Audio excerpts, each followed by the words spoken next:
Hey everyone, thanks for joining. Hi, everybody. Hi.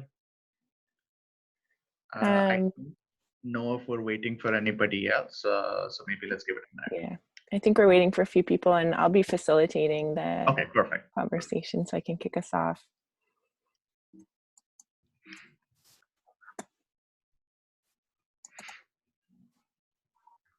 Hi everyone, I'm from the social gastronomy movement. I'm just going to be taking notes, so I'm going to turn off my camera, but I might turn it back on at some point, but just because I'm just going to be staring at my screen typing. So.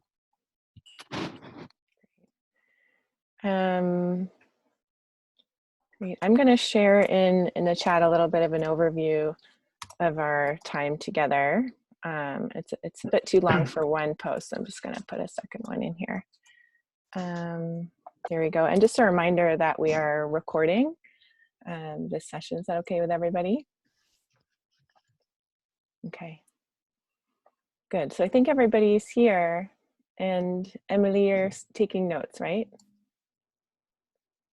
Yeah, I'll be taking notes. Great. And then just before we start, I also wanted to get clear on when we go back into the big room, we'll have a little bit of a report back from this session, and wondered if somebody would be interested in sharing that.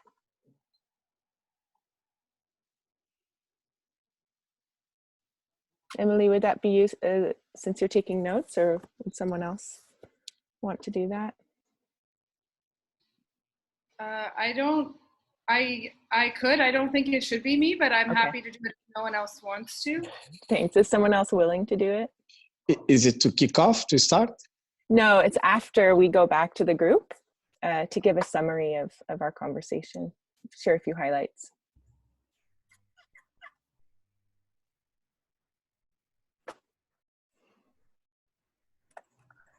No, nobody's up for doing that. All right, Emily, if you would be available to do that, that would be really helpful. Okay. Thanks, that's great.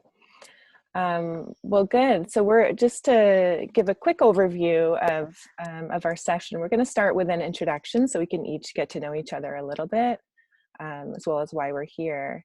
And then Adit will present his case for about 5 minutes and talk about the question that he'd like to work on with the group.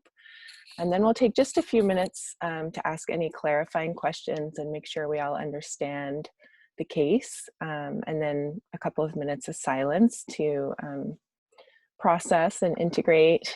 And then we'll have about a 10-minute discussion, a brainstorm about possibilities. So the intent here is to share our reflections on Adit's case, and Adit, you'll just be quiet during that time, taking it in. So hopefully that'll be helpful for you not to have to, respond or react to what's being said. And after that, we'll take it 5 minutes of silent reflection again, thinking about what points were helpful in the conversation, what might our next steps be in our own work, and then share, thinking about any requests or offers of support that we'd like to share with people in the group.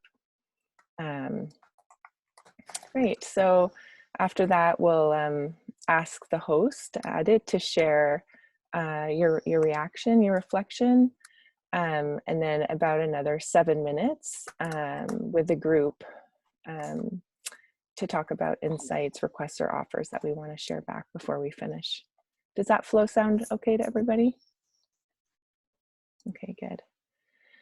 Great, well, let's start with introductions then. So if we can maybe each take a minute to share our name, our organization, where we're calling in from, and why we chose this particular group, what our connection is to the topic. So I'll go ahead and start. My name is Katie. I'm Canadian, but I live in California. I live on a farm in rural Northern California. And I work freelance just on various food and agriculture projects. And so I'm working with SGM a little bit for the first time, which has brought me here. But I'm just really interested also in the case and the question of how to really, build up projects like this and keep them financially sustainable. And we'll just maybe Christophe and then David. you can share next, that would be great. Hi, my name is Christophe. I'm from Montreal, Canada.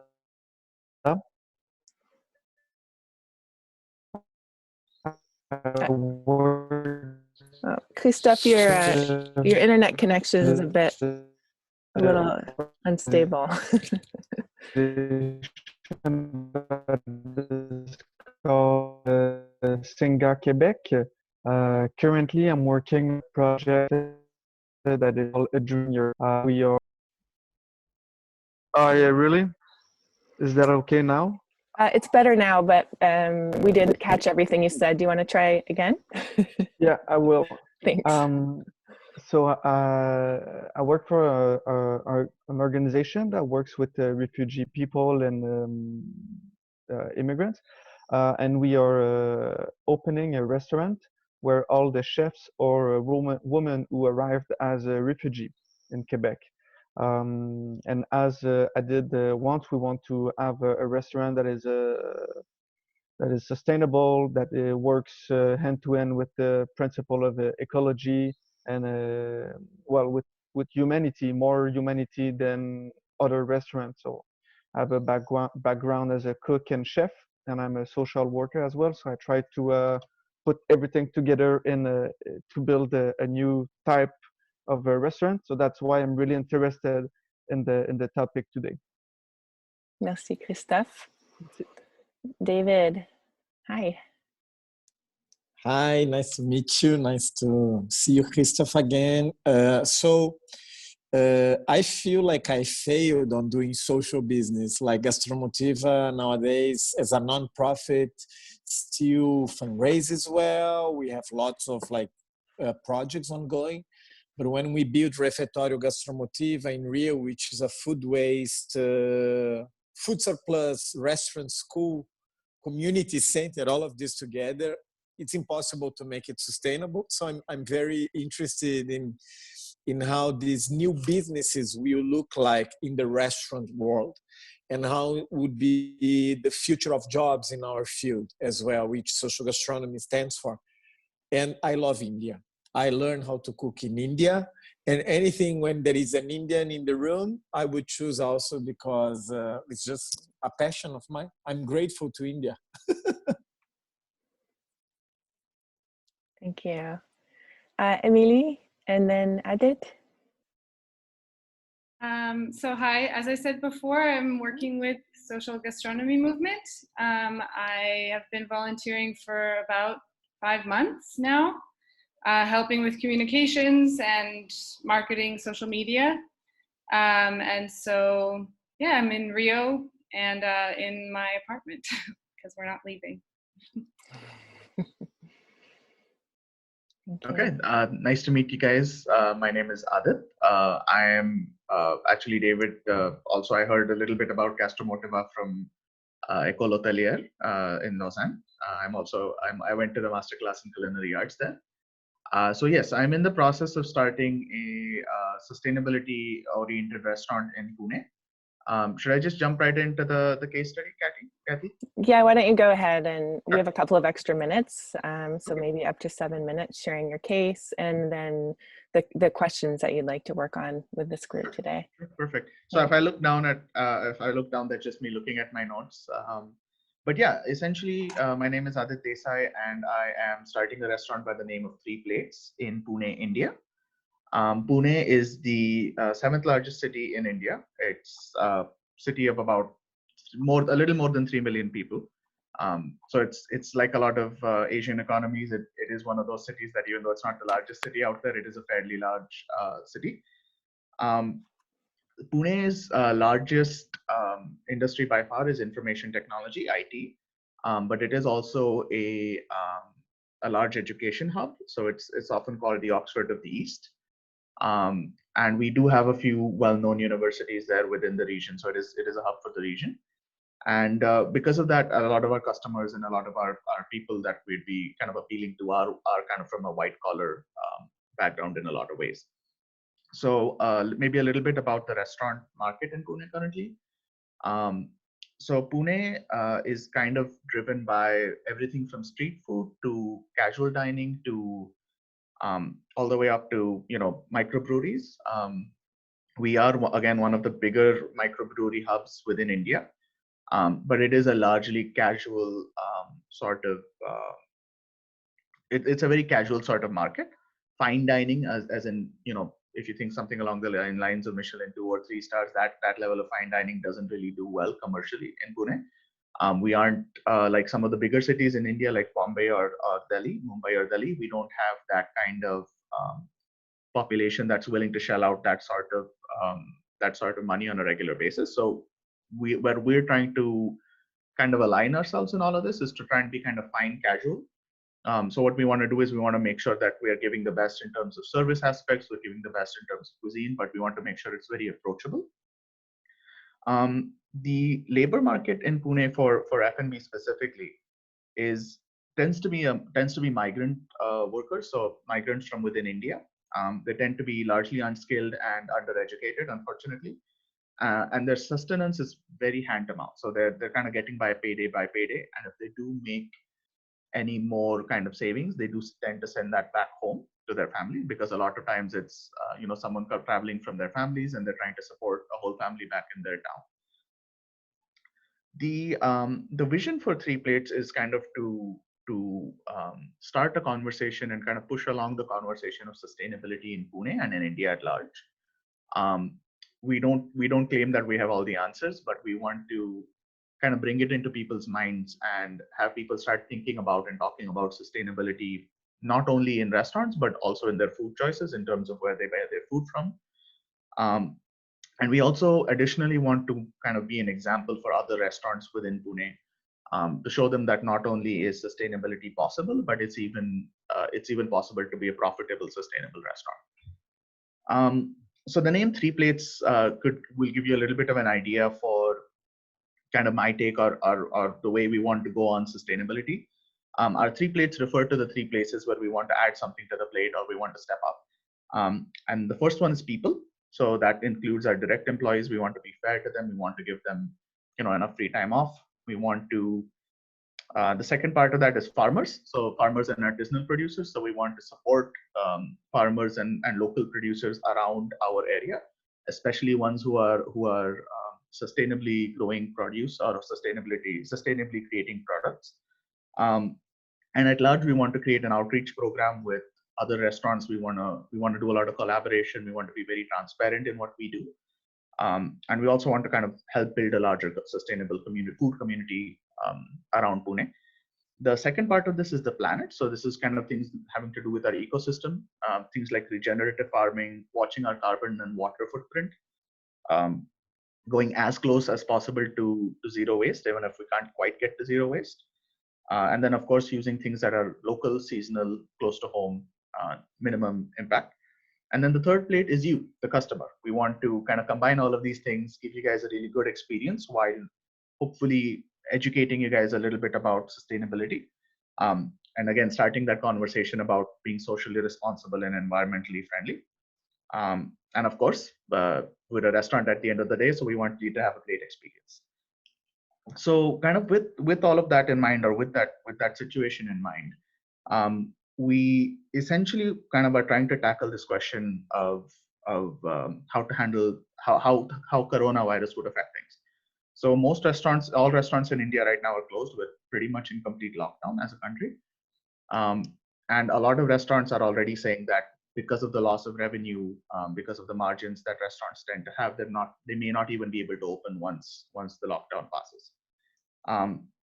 So we want to try and figure out how not only restaurants, but specifically sustainable restaurants and sustainable food service organizations can continue to stay open and be financially viable after the corona kind of pandemic has passed. And in addition to that, we want to explore how we can reinforce the importance of sustainability, where in a market where we're expecting a lot of people to be a lot more budget conscious because people are expecting to have less disposable income. Before we maybe jump into the conversation, a few thoughts that we've had so far is one is trying to look at a reduced APC figure. So APC is average per customer. It's essentially how much money you make on each customer, how much revenue you make. So one goal would be to make it even more approachable and even more kind of home style and casual, where we can sort of appeal to people's budgets as well. The second part is we were already planning to be a very transparent restaurant, but in addition, we think that the importance of transparency and hygiene is going to be very big here. Then we've done a couple of smaller things as well. We are kind of not looking at doing community tables anymore. So that was something that we started out wanting to do, but given that people may want to continue social distancing, we may, for at least for the beginning, kind of separate out our tables and how far away we spread the tables to start out. And then we are lucky enough here to be in the process of starting a new restaurant, so we can design for a few things. So for example, we wanted to do things like composting, our own solar and wind elements, our own greenhouse. So things like that we can potentially phase in later on at a later stage while managing our budgets today.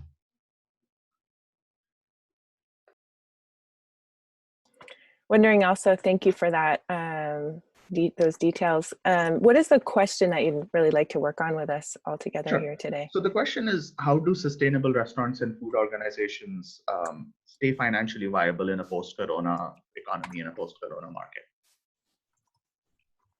Mm-hmm. I'll just put that into the chat so everybody can see it. So you're really grappling with this question as a startup restaurant. How do you, what are some ways that you can take action to ensure financial sustainability as we go forward into this unknown future? Mm-hmm. Okay, great, thanks. So we'll just take a few minutes if there are any clarifying questions. And hi, Kurt, you're just coming to join us. Will you be here for the rest of the session? Okay, great. So Adit just talked a little bit about his restaurant in Pune that's going to be starting, and we're going to dive into some clarifying questions about that. And David, do you want to go ahead? Yes, Adit, can you tell us more about the consumer awareness on sustainability, on social issues in Pune? And also, can you clarify us who are your customers? So as far as awareness for sustainability and kind of social awareness in Pune and largely in India goes right now, there are maybe one or two sustainable restaurants in the whole country that say they are sustainable restaurants currently. We are kind of at that stage where if you look at, say, an American or a European agricultural system where it's highly industrialized, we are at that kind of tipping point where we're starting to go that way. So I think for me, this is also one of the reasons I want to do it now, because we can hopefully stop ourselves from being overly industrialized. In terms of our customers, we're looking at a lot of white collar people, lots of people with IT jobs.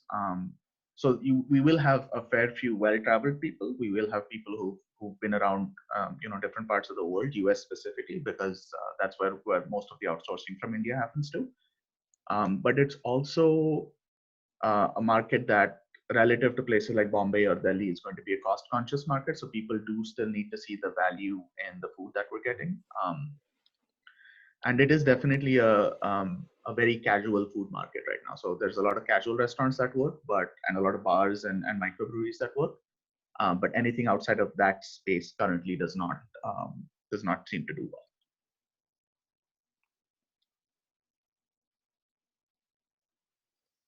And when you mean white collar people or foreigners living in Pune that are more aware of that give more. So we have they would spend more money. Sorry. We have some. The side of town where we're doing it, not as many. We still have a few, mostly from big companies like Cummins.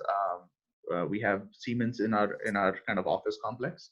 So a lot of people who kind of come in to work from abroad with those guys will be customers for us.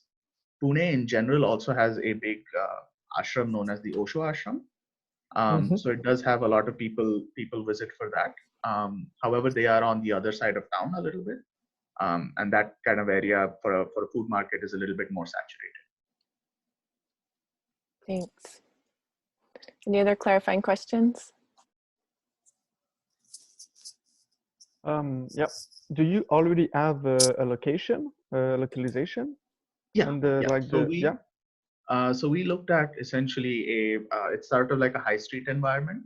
So there's a lot of offices around us, but on the street that we are on, it's kind of filled with restaurants and bars.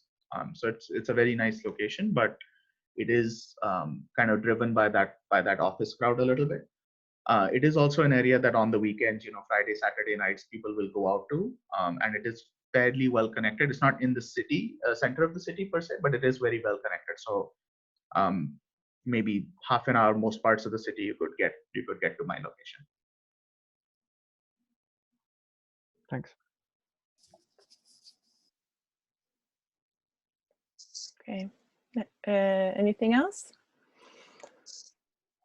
Okay, well, let's go ahead and take 2 minutes then just to take notes. And really just to frame our reflection time, we want to ask a couple of questions. What solutions or possibilities do you see for Adit's restaurant?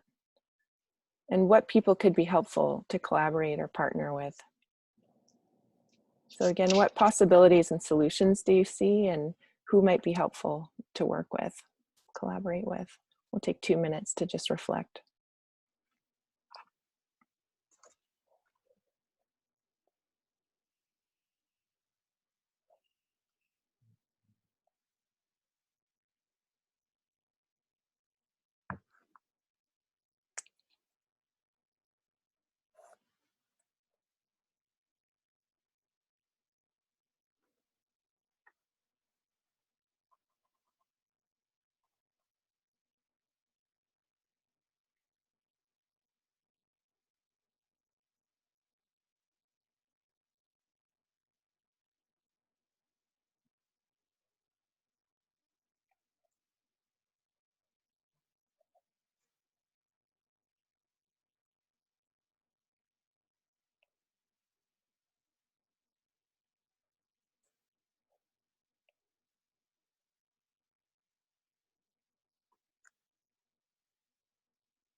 One minute left.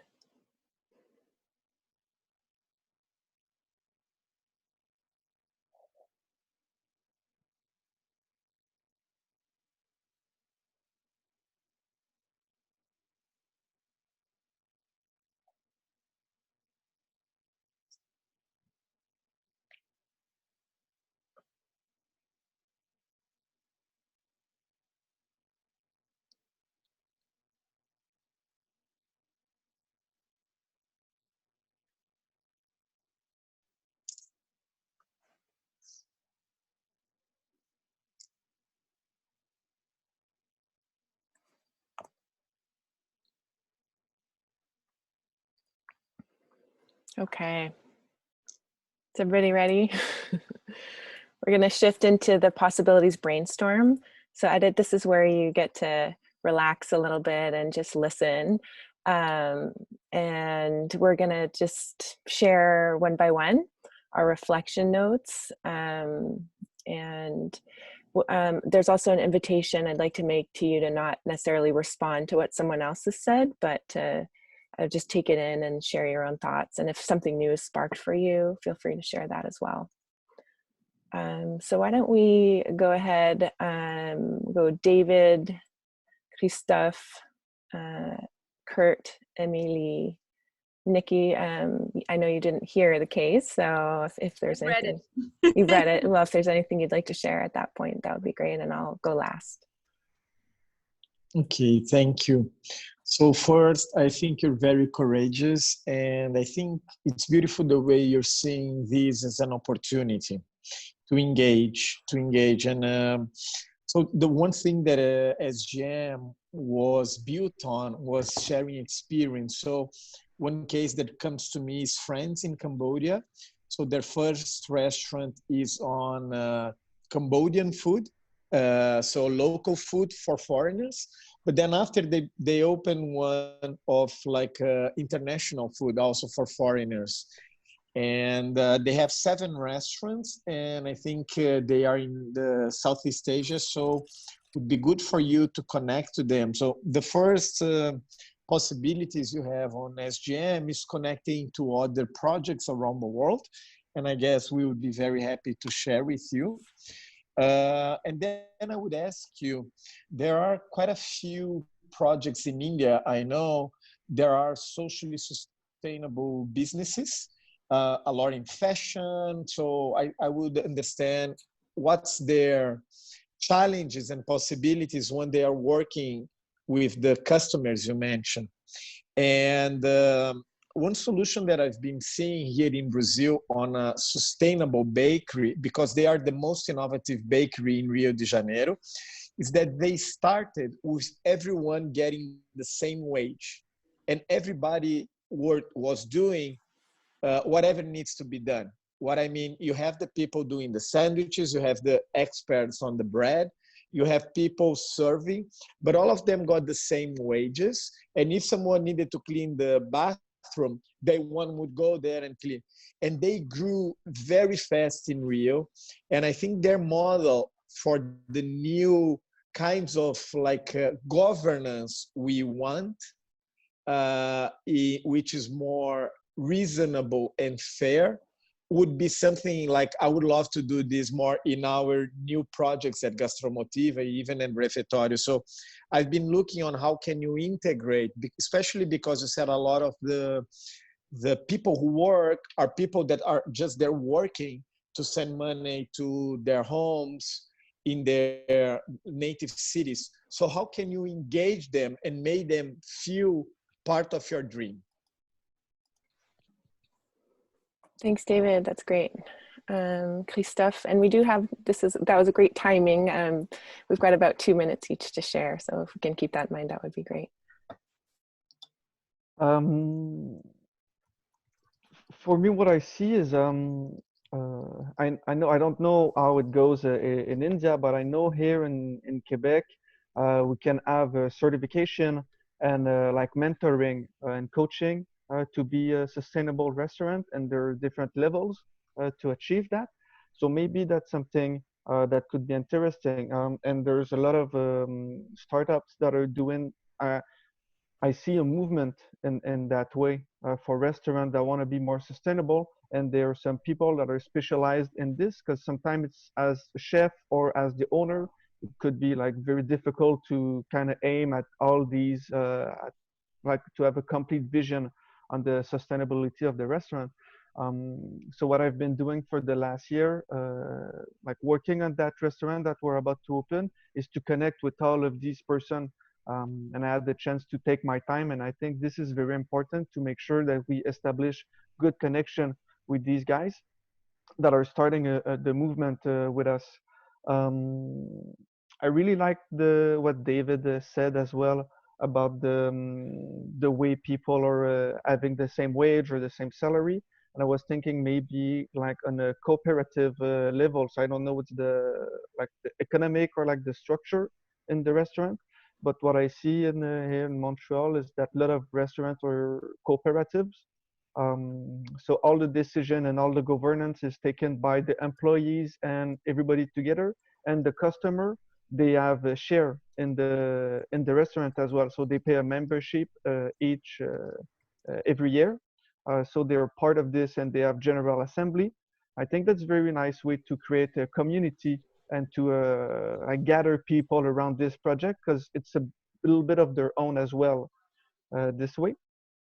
And one last thing, to me, that is very important for having a sustainable business is a part of education in it for the employees, but as well for the customers. So make it as to make it kind of as a movement and a place where we can share experience and educate ourselves on these different topics. That's about it. Great. Lovely, thank you. We'll go ahead and skip over Emily. She's just here taking notes and reminded me of that. and we'll hear from Kurt, who will be speaking in Spanish, and we'll have Nikki help with some translation there. But Kurt, I understand Kurt runs a restaurant in Chile, a sustainable restaurant. So Kurt, si puede compartir sus ideas y reflexiones, y Nikki va a ayudar a traducir. Sorry, and I abruptly threw him in here. You have a room. Actually, I think Kurt needs to be in room 1, and he said yes, please put me there. So I just like threw him over. But that was my role of seeing where the interest are. So Kurt, puede ser en español, en inglés, o sea, yo te ayudo donde sea. Bienvenido. Bueno, por ahora, en este tiempo de que hemos estado cerrados, nos ha ayudado mucho nuestros clientes, nuestros ex clientes. Hemos vendido aproximadamente 500 cenas. Like, wow. So during this time where he was closed, me da un poquito de espacio entre, o sea, las síntesis para poder. So during the times that he is closed, like most restaurants around the world right now, what helped him was this network of ex-clients or clients already. And so every time they serve 500 dinners every day now. Not every day, last month, yes. Sí, yeah, last month. Esos son nuestros clientes, that's our clients. I try to speak English, okay? Wow, bueno. We make a lot of change for this new opening.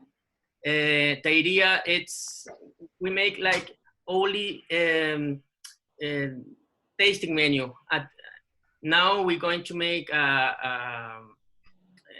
normal menus, and we open the restaurant to the community. Outside, where is the terrace, we're going to put like a food truck, you know, like a food truck with a cheap offer, with cheap products. Products that you need every day, like bread, like coffee, like things that we always make, but now with another price to give to the community, to our vecinos. How you say vecinos? Neighbors. Or our neighbors. Okay, we opened the restaurant for the people. I think that's a good message. And the other things that we do, it's working back with the with small farmers. We started with that, but in the time we're going to forget it. But now it's very important to get back to this. Why? Because they need our help. They don't are big enterprises. They're small. And now they don't have money, and that's that we do. We go back like business, local business, with the thinking small. That's what we do. Prices cheap, more offer. That's what we are doing. Thank you, Kurt. Your English is perfect. It was great. Yeah, thank you for sharing that.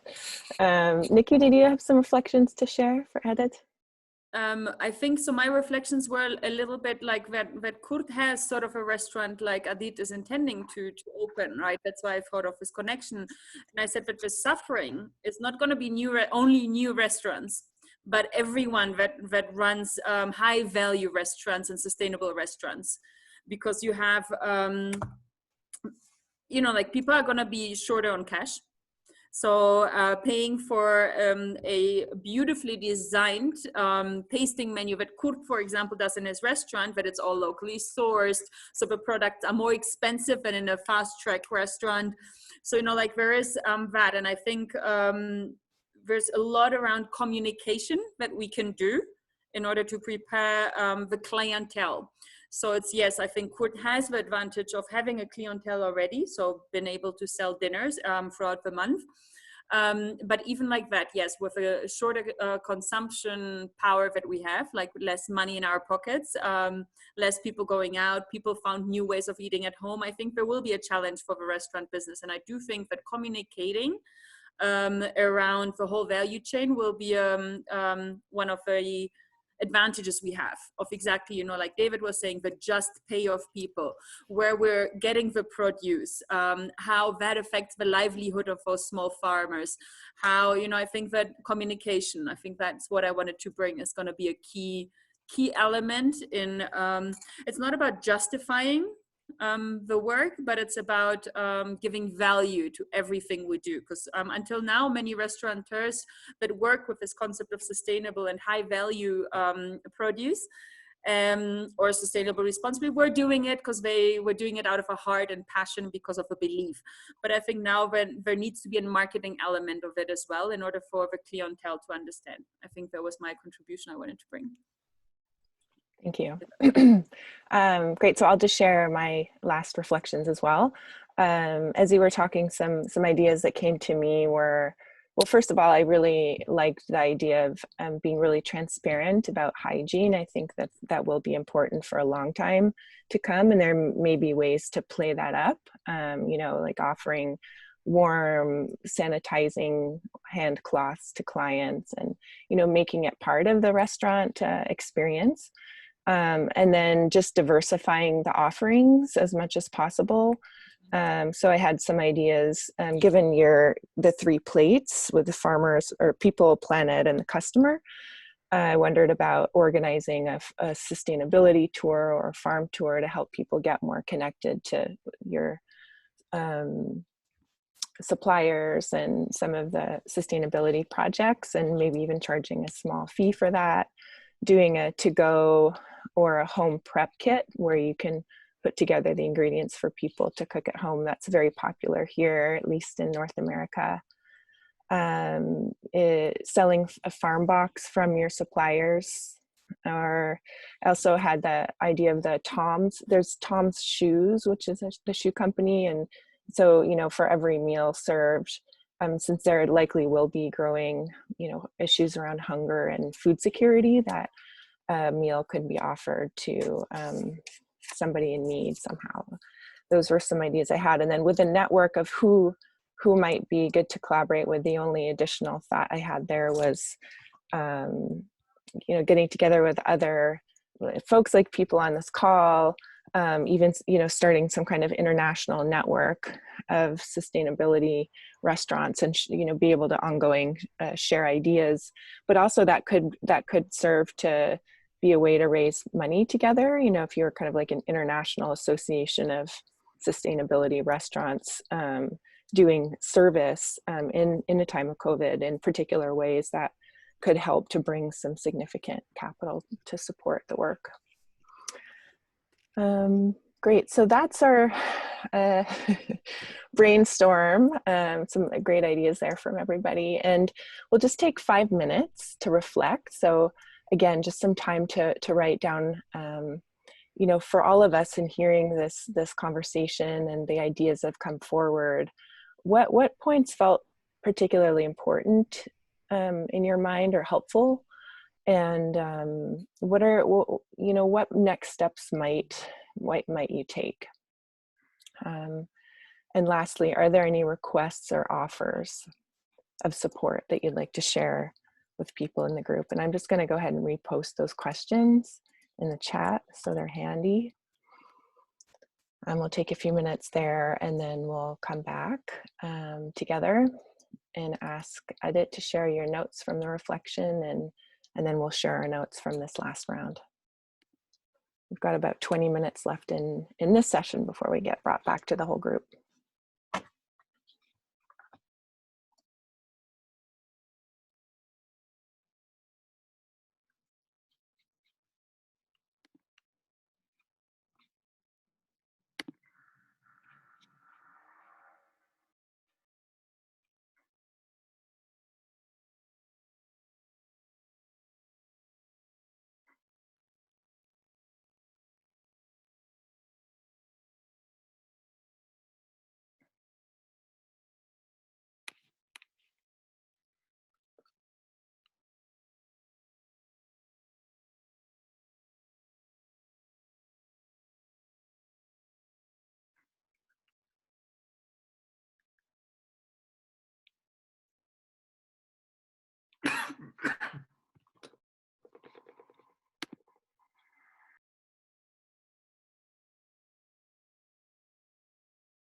So just one more minute.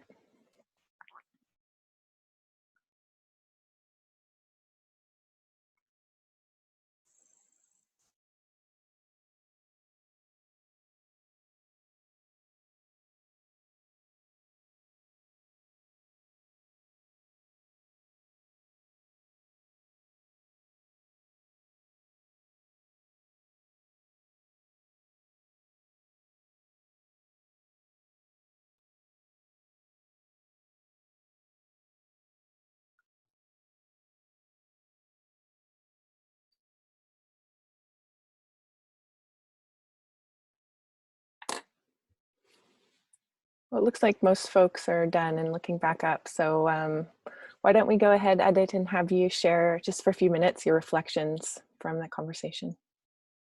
Sure. First off, guys, thank you. That was a lot of that was just a lot of helpful thoughts, and I think I'm going to continue to digest this over the next couple of days. I did want to say, I think definitely the idea. I mean, I think I'm just going to say the good stuff because I think different people had kind of different takes on similar ideas. So I think networking is definitely going to be a big thing here, both with restaurants in Asia and Southeast Asia. And with restaurants all over the world that are trying to do similar things. I think, David, specifically the restaurant group in Cambodia would be very useful just because the Asian markets tend to be very similar in how they act and how they work. I also agree that it makes a lot of sense, and it's going to be even more important than before now to engage our employees and our team on this, and kind of make it about them and make it their vision and their ambition as well. Christoph, I did like the idea of a certification. We are looking at trying to get a green interior certification in terms of architectural design for the space. But I'm not sure, and I will have to do some research on what maybe the certification could be for India here. And I think that the idea of membership, kind of having people pay a fee and kind of join in and become part of the organization, could be very powerful as well. Kurt, gracias. The idea of kind of making it about the farmer and keeping the farmer in mind in all of this is definitely important. Not only from the perspective of kind of trying to do well for ourselves, but also trying to remember that we are trying to, at the end of the day, help the farmer and trying to help the small producers. And I think thinking small and going with that mentality rather than trying to do something necessarily super grand is definitely, I think, a very good idea. Nikki, I think you kind of talked about kind of going on a budget and appealing to people who are going to be on a budget as well. And I think that, again, communicating the story and making it, talking about that conversation, I think is also going to become very important. Is it Kathy? Am Katie. I pronouncing it right? Okay.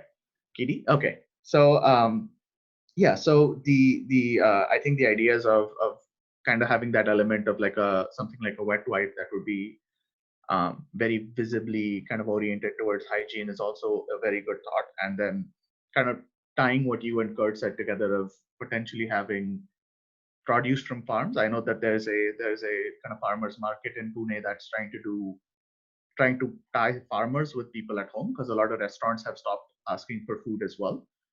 So a lot of those farmers have to sell their produce before it goes bad. So they are tying up with individual people at home, and they're doing deliveries. So definitely doing something like that could be feasible. So and in addition to all of that, I do want to say, Kurt and Christoph, if I can do anything to help with your own restaurants and your own projects, please do let me know. I'd be very happy to. And Nikki, Katie, and David, of course, let's get in touch about how we can make this kind of an international sort of initiative and how we can go beyond just one restaurant here. So thank you. Great. Thanks so much. All right, well, we have about 10 minutes left, and the last scheduled piece of the discussion is about sharing insights, requests, or offers of support that anyone on the call would like to share with others on this group. So just invite everybody. Are there insights, requests for support, or offers of support that you'd like to make at this point?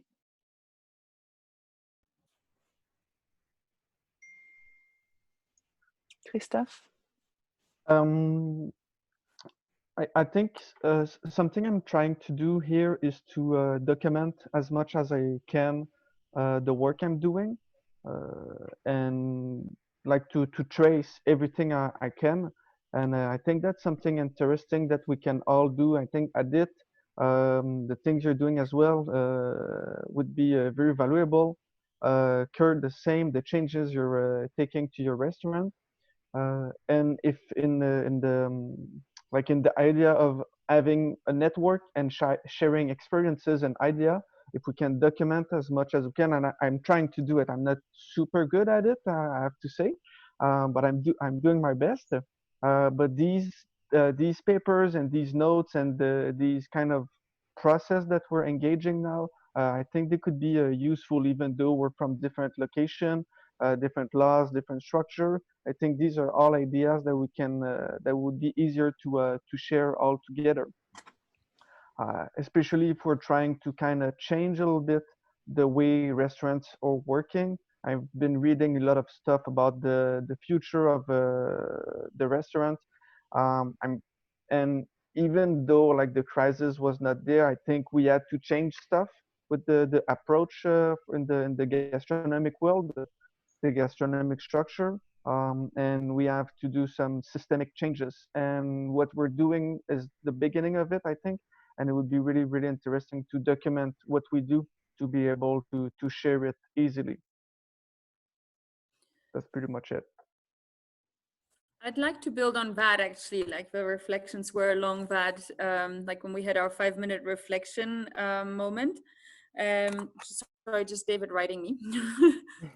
Lost the connection. Trying to get back in. Okay. Glecia can help. Okay. Technicalities. That's why I don't facilitate Katie, because it comes back to me somehow. But what was going through my mind was similar to what Christophe is saying, you know, like all these things that like David and I were already discussing, like the fair equal pay within Refettorio, doing things differently. So I think now, you know, like crisis, what it brings is as well this acceleration of changes that were already on its way.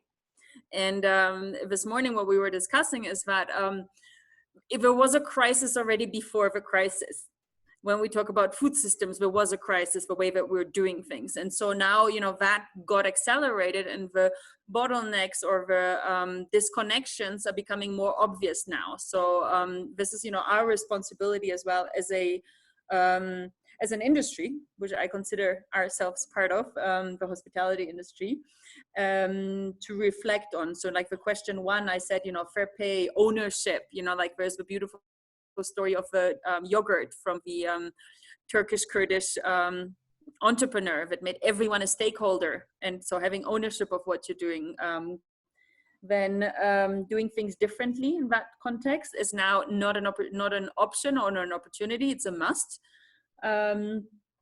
It's along what Christophe said, write down. Now we need to, you know, like, so what am I going to do next is we have to start writing down these things. And my suggestion to this group, or offer to this group, I followed the script. So nice to be a participant sometimes. And so the offering to the group, building again on what Christophe as well said, is of documenting and writing down, which was what came to my mind. We will open a space on Slack following this call. And so taking on, you know, like the co-lead, I think that there is a great opportunity. There will be people, now we're opening up the little calls, and then we're going to call for others to join, to co-create. So I think that I would offer that space to document what you were saying, and not alone, because I'm pretty sure, and that's what Slack stands for, is the collaborative piece. And so there we go. I followed my 3 questions. Thanks.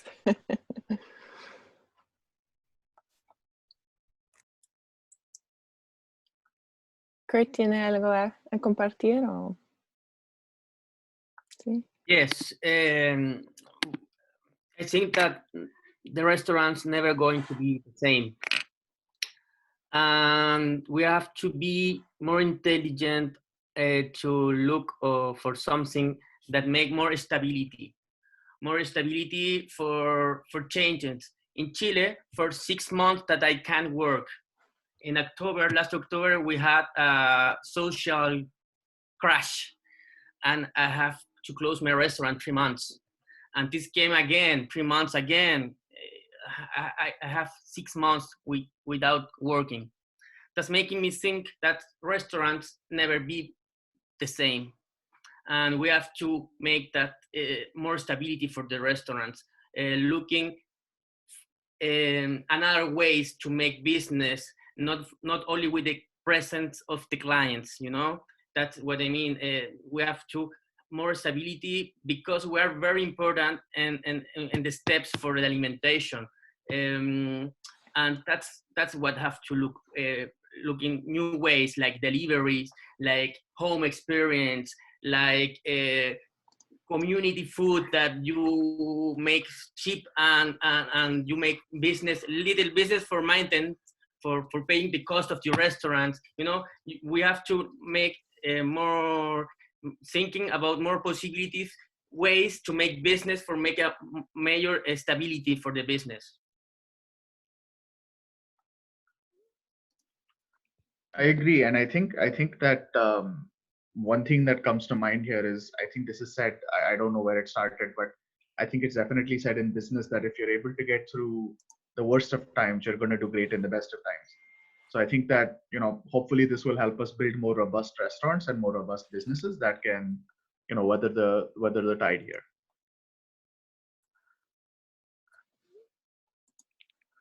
We got David back. Hi, David. I'm sorry, my phone crashed. I was very inspired to hear everyone, and you reminded me of the Tom shoes and Kurt. Like, it was very nice for this moment to, just like what Kurt said, it's a new business, it's a new kind of business. We are value chains channels, and that is where it comes from, where it goes. So sourcing will never be the same again. Food waste, food surplus, local, all of this is on the mindset. We have a lot of value to aggregate to the industry. So to look for the partners in the industry, I think it's very important where we work. How can we be part of their also business strategy for social change, the purpose of the business of the industry. And on the other hand, I think the place of the restaurant, what I see now, like the use of technology to generate content, to generate interaction, collaboration, it's like you can be inside the restaurant without being there. You can share while you're cooking the food of the day, you can share so people cook at home and they share a meal. I don't know, this just came now. It's a good idea for refectorio. And also it's how it becomes a content educational center, and maybe how this look like. And I think these calls should continue because we will keep feeding each other of ideas. But Adit, there is something that you could share with us. First, there is some feelings for me, and my heart is in India. How you bring the locals. Remind, a lot of people cannot go to Pune now. And people, I think after the COVID, will consider their families more, their home. It's a feeling. I want to be in Brazil this year, point. I don't need to travel. And I think more people like me who are worldwide want to nurture something different nowadays inside ourselves. So my question to you is, why do you want to build this? What do you want to nurture in yourself? So we want to build this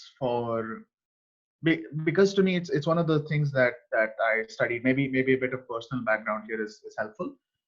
So it was a while ago that I first ran into kind of what Muhammad Yunus had to say, and that's what started this whole journey for me of the triple bottom line.